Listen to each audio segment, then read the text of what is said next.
പേരു പറഞ്ഞാൽ തീരാത്തത്രയും പ്രമുഖരുടെ നീണ്ട നിരയാണ് അയോധ്യയിൽ കണ്ടത്. ചലച്ചിത്ര താരങ്ങളായ അമിതാഭ് ബച്ചൻ, അനുപം ഖേർ, ജാക്കി ഷെറോഫ്, വിവേക് ഒബ്രോയ്, കങ്കണ റാവത്ത്, ആലിയ ഭട്ട്, സൂപ്പർ സ്റ്റാർ രജനീകാന്ത്, ചിരഞ്ജീവി, രാംചരൺ തുടങ്ങിയ താരനിര. ഗായകരായ ഹരിഹരൻ, സോനു നിഗം, ശങ്കർ മഹാദേവൻ എന്നിവരും ചടങ്ങിനെത്തി.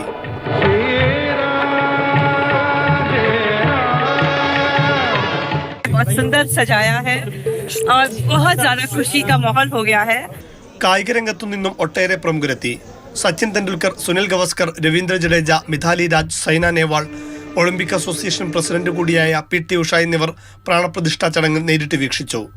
സ്വാമി ചിദാനന്ദപുരി അടക്കമുള്ള 30ഓളം മലയാളികളായ ആത്മീയാചാര്യന്മാരും കഴിഞ്ഞ ദിവസം തന്നെ അയോധ്യയിലെത്തിയിരുന്നു. ഈ സമയത്ത്, ഈ നിമിഷത്തിൽ, ഇനി അങ്ങോട്ടുള്ള നിമിഷങ്ങളിൽ ജനങ്ങളുടെ എല്ലാം മനസ്സിൽ ഒരൊറ്റ വികാരം മാത്രമാണ്. ശ്രീരാമചന്ദ്രൻ്റെ ആ സാന്നിധ്യത്തിൻ്റെ സവിശേഷതയാണ്, അതിൻ്റെ മഹത്വമാണ്. മുകേഷ് അംബാനി, അനിൽ അംബാനി, കല്യാൺ ഗ്രൂപ്പ് ഉടമ TS കല്യാണരാമൻ തുടങ്ങിയ വ്യവസായ പ്രമുഖരും രാംലല്ലയുടെ മിഴിതുറക്കലിന് സാക്ഷിയായി. News desk, Mathrubhumi news.